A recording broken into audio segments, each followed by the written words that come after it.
Patch notes! Destiny 2 Hotfix 7.0.0.5 Activities. Seasonal exotic activity. Animation changes made to the data collection boss encounter in the variable exotic mission that had the potential to cause issues with photosensitive players. Now, player journey. Increased drop rate for exotic armor in Legend and Master Lost sectors when playing solo. Interesting. Weren't we supposed to have like some other path to obtaining exotics this season? Like something outside of just Lost sectors? Now, fix an issue that prevented the Vex incursion countermeasures weekly bounty from resetting at reset. We actually noticed this yesterday, guys. A number of you even said it on stream. You weren't able to do the mission because the weekly bounty never reset for you. Now, fix an issue where players on their alternate characters could not progress the Hall of Heroes intro quest after interacting with these statues early. Any players who ran into this issue may now progress normally. Now, some UI and UX changes made an adjustment to how the return to orbit option is triggered after completing a specific battleground. Previous implementation enabled mistakenly skipping end of mission cinematics when returning to orbit from the Commendations screen. Now, gameplay and investment. Armor. Fix an issue where some artifact mods were not properly proccing anti-barrier capabilities. Hunters. Fix an issue where volatile rounds were not granted by equipping the Gerfalcon's Harbrick exotic chest armor, blocking void weapons from anti-barrier capabilities. Oh wow. So I guess because of the double synergy there, it would actually mess it up. Armor scavenger mod. Fix an issue where Jotun would get unintentional boost in ammo, particularly in PvP, with the solar scavenger mod equipped on a player's chest armor. What? On a player's chest armor? Put the toaster down. All right, well, I don't know if that's a typo or something, or if that's supposed to be like a resist mod. Regardless though, Jotun is re-enabled and you shouldn't be getting extra ammo. Now, weapons. Fixed an issue where the Winterbite exotic glaive is doing more damage than intended to targets. For the love of God, I'm gonna continue reading this, but please, Bungie, please do not nerf the melee portion of Winterbite. Just the projectile, damn it. Titans. The bonus to glaive melee damage granted by exotic Sythoceps goblins has been reduced against both combatants and enemy guardians. That's it. Worst expansion ever. We will be testing this later this evening if the damage is substantially worse. If it is, we will be holding a ceremony over on our stream. Just a few minutes there to mourn our beloved Winterbite / Sythoceps combo. Also, fix an issue where the Lightfall versions of the Inquisitor and Mindbender's Ambition shotguns had the incorrect magazine perks. Fix an issue where Grand Overture's blinding effect applied to other sources of splash damage. Yeah, this is exactly why it got disabled, and no lie, we were going to be using Grand Overture in the day one raid. Turns out though, everything could have been used in the day one raid. Well, because you know why. Toxic. Now, abilities. Strand. Increase the internal cooldown of the Thread of Ascent fragment from 2 seconds to now 4 seconds.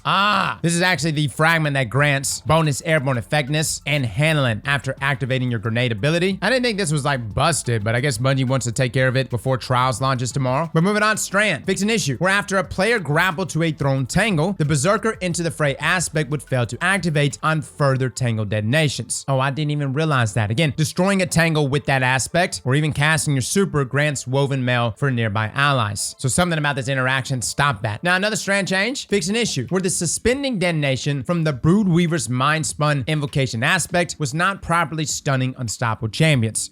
So no nerf, guys. Weavers is still going strong. My fellow warlocks, you can continue consuming thy grenades and stunning champions in the process. Now, Solar. Fix an issue where the radiant effect was not increasing the damage of Strand weapons. Also, another Strand change. Fix an issue where the Thread of Generation fragment would stop functioning after a Silk Strike super deactivation when either the Shackle or Thread Grenade is equipped. Oh, that is wild and elaborate. By the way, Thread of Generation is low-key busted, but nobody say anything. Everybody just shh. Now, power and progression. Guardian ranks. To more closely match the goals of Guardian ranks, we have reduced the required commendation score to complete objectives across all Guardian ranks. Also, Guardian ranks, rank 8 objectives require tier 3 difficulty or higher, and fix an issue where only tier 4 or higher applied towards rank progression. Commendations. Players can no longer offer commendations to others following a failed mission activity. Oh boy. Guys, there's a reason why we put out videos like our commendation farm guide. Not that you need it, but you gotta jump on these things, fellas. I mean, jump on them fast. Call the old lady. Tell her you gotta work late. Bring the PlayStation and Xbox to work with you and get that grind on. Now, General. Fix an issue where Guardians and their weapons were not rendering properly, effectively making them appear as invisible when in game. Also, the Twitch gift sub bounty reward now correctly appears in the crypt art. Oh, good. So the invis bug is fixed, and that's actually the whole reason why Bungie didn't launch Iron Banner this week, because they wanted to avoid having people going invisible while playing Iron Banner. And this got fixed just in time for Trials of Osiris this weekend, but next week we are getting Iron Banner. Now to the TWAB. Another week, boys, and another TWAB. This week at Bungie, we've been raiding non-stop. Did you participate in the World First race? Have you finished with your clanmates already? How about those new raid armor sets? And were you lucky lucky enough to already get your hands on the new raid exotic. We hope the psychedelic panoramas created by the clash of light and dark were a pleasant surprise. We're already deep into the season of Defiance's third week, so let's keep this intro short so we can all go back to get some of that amazing Awoken themed gear. Here's a reminder of what we talked about last week. A sneak peek at the upcoming season of the Deep Quest. Trials of Osiris is back this week. Iron Man returns on Tuesday. New Prime Gaming Rewards vendor. We also launched a new player guide. But this week, we have congrats to the world's first race winners, Art of Lightfall developer insight video, updates to Commendation, and Guardian ranks. Have you played the new exotic quest? Trials of Osiris is back this week. Updates from the Destiny player support team, and our movie of the week. Now starting with They Are Champions, My Friend. There was no stopping the champions that won the Root of Nightmares world first race. Congratulations one more time, Team Hard in the Paint. For those curious about the team, how they work together to finish first, and how they play the game, go check out our interview with them. It doesn't matter if you played along and try to best the best of the best, or if you prefer to relax and watch a few streams to enjoy the experience and earn some cool emblems. Raid launches are unforgettable for the studio, and this one was extra special as we broke our viewership record on Twitch. We hope that players, more than 190,000 of you who beat the final boss during contest mode, are feeling good right about now. Time to go complete some challenges if you want to improve your chances of getting the new conditional finality exotic shotgun. Yeah, big shout out to the day one winners. Now, the Art of Lightfall. Art, what a concept. Isn't it amazing how humans transform thoughts and ideas into literally the most stunning and inspiring stuff you've ever seen? From creating brand new characters to designing a metropolis in the post-collapse world of Destiny 2, Lightfall's art was a very special challenge for our team. There's a lot of work behind Strand's identity and the design of Neomuna's buildings, billboards, lights, and that very specific Neptune neon vibe. It's not easy making something that looks cool and feels unique. Now guys, if you're interested in the art, starting from a concept and where it ended up, feel free to check out that developer insights. Now moving on to updates to Commendations and Guardian ranks. This week's update brings some welcome changes and quality of life improvements to the game, including an increase to the exotic Ingram drop rates for completing Legend and Master Law sectors and more. On Tuesday, we also reduced the Commendation requirements for Guardian rank 7 through 11 to better fit our player goals for the future. Even with plenty of data and experience, it's tough to predict social system behavior until it's in the hands of our community. Here are the new requirements. Rank 7, 460 was 750. Rank 8, 790 was 1250. Rank 9, 1290 was 1750. Rank 10, 1530 was 5000. And rank 11, 1800 was 6000. By the way, this is a substantial change. Like, no lie, that 6000 score was scaring me. We're not done making changes to Commendations and Guardian ranks, and we'll be updating you all with more information soon on what's to come. For example, moving the Lost Sector objectives to higher Guardian ranks so fewer players are stuck at rank 6. Oh boy. Actually, guys, we're going to be talking about Guardian ranks here pretty soon. I have an entire video and we've got some artwork for it. I really want to dive into this topic because it's a big deal. Like, really, for a core player of Destiny, Guardian ranks changes the game, and I want to dive into that a little deeper. Now, good work, assistants. We hope by this time you've had a chance to play the new exotic quest, Node Overload Avalon. If you haven't, you might want to visit the Gulch in the European Dead Zone. Take a look, then a second one, and you might start noticing those fancy white cubes literally hanging around. We'll leave the rest of you, but let's just say there's several of them. Upon your first completion, your fire team, or just you if you're brave enough, will be awarded the very cool exotic glaive called Vexcalibur. It's a special weapon, and not only because of the special ammunition it fires, its perks allows you to build a replenishable void overshield, and you can also craft and enhance it. Now, in order to do the latter, you have to wield your fancy new glaive while exploring the various angles of the Vex network that this quest opens. Use your head, but also your glaive shield to go further each week. Then craft your personalized version of Vexcalibur and make an old friend proud. Although there's no Lady of the Lake in this story, if you find yourself in front of a certain Radiolarian pool, do your friend a favor and assert your authority over whatever repurposed mine you might find around. We actually put out a guide on this last night for the triumphs. It's really weird, guys. I actually think something's bugged, but the new intrinsic for Vexcalibur is still not unlocked yet. Like, we tried everything, which makes no sense because the intrinsics unlock each week similar to that of the Catalyst. Like, literally the same thing from Revision 0. But for some reason this week, the intrinsic for this glaive has not unlocked. Now, the same awaits. Trials of Osiris is back a week earlier than initially planned, but we're certain you're all more than prepared. The reason for this change is already known, seen in last week's TWAB. It has nothing to do with Saint's well-deserved paid time off, nor Valis' forced tight schedule, but with an issue we're fixing today, hence the invis glitch. First, an important note. Fireteam matchmaking is now enabled in Trials, and as such, we have removed the freelance node. We have been analyzing 3v3 data in the competitive division this season without freelance in place, and we're confident Fireteam matchmaking provides a solid experience. More details soon. So Trials of Osiris is back, and there are new rewards on the menu. First, we have the Immortal, which is a brand new 900 round per minute Strand legendary submachine gun that can roll with some crazy perks, such as rangefinder and killing wind. Then there's Astro Horizon, a kinetic aggressive frame shotgun, returning with some new perks. Worry not, slide shot and surplus, as well as opening shot are still there, but I would keep an eye out for shot swap or elemental capacitor if I were you. And don't forget that the Trials of Osiris reward system has been slightly changed to work the same way as other tower vendors. So instead of carrying your earned Ingrams with you, they're gonna stay with Saint 14 until you decode them. Now, apart from the currently featured ones, there's the option to focus weapons and armor sets that are no longer in rotation for a certain number of Ingrams and resources. Trials Ingrams from previous seasons can't be used in this new system and must be decrypted at Master Raoul. So Trials is back. I'm excited to try out the new SMG, and hopefully it's gonna be the reward tomorrow. Considering that Bungie's literally bringing it up right now, I'm sure it will be. We'll actually be playing Trials over on Twitch. Feel free to join us. Now, Iron Banner returns next week. We previously announced that we would be running Iron Banner 3 times each season, again, starting in Season 20. As a reminder, we also increased Iron Banner reputation gains from winning matches starting in the final week of Iron Banner in Season 19, adjusted the balance of multipliers between challenges and gear, and significantly increased the multiplier for wearing an emblem. Now, in Season 20, players will be able to claim this emblem at rank 16 on the first reset of Iron Banner, so more players will have a chance to equip it and start earning 50% more rep. Now, the Iron Banner modes we've launched over the past 3 seasons, Rift, Eruption, and Fortress, have performed well. And while we have more ideas for interesting variations on existing standard modes, we're going to take a breath before introducing more Iron Banner modes. We'll share more information on these game modes in a future blog, but in the meantime, we'll be running 3 different modes, 1 each week, and next week will be the old favorites, Iron Banner Control. Week 6 will be Eruption, and week 9 will be Fortress. But what about rewards? We've got 2 legacy Iron Banner weapons being added to the loot pool in Season 20, which is Drum's Claw, a pulse rifle, and Bite of the Fox, an aggressive sniper. No lie, guys, Bite of the Fox, one of my favorites. Drum's is pretty good, but we'll have to see. Other than that, guys, we do have a number of known issues, and I mean a ton, including things like reservoir burst explosions with subsistence, failing to activate, certain heavy weapon archetypes are not benefiting from equipping a 3rd reserve mod, weapons can mark targets through Titan barricades. This is obviously a shot at the new Strand exotic sidearm. Final warning, I guess that's not an intentional function. Threat of generation stops functioning on hunters for grenades that aren't grapple after using their super. Now, as a final note here, and we're done here, amigos. For those of you looking for Saints approval tomorrow, best of luck with your matches and your rewards. For the teams fighting to finish the raid for the first time or the 11th time, go for it. You got this. Those of you looking to get max level or the best builds, it's okay to min-max every drop, but don't obsess over it. There's plenty of time. And if you're just chilling under the Ironwood tree, hey, we like that too. Hasta luego, BR1. So guys, that is your TWAB today, as well as your patch notes. Let me know in the comments below what you think. And again, we'll be live later this afternoon, testing out the glaive, seeing how bad Winterbite actually got nerfed, and seeing if it still synergizes with certain perks. We'll also be live tomorrow for some PvP stuff. We actually need to start making some PvP builds pretty soon, with Trials hitting this week and Iron Banner coming next week. And yes, we've got some juice to share with you. Well, fellas and ladies, thank you all for coming and watching, and as always, Slap that like button like your mama told you right.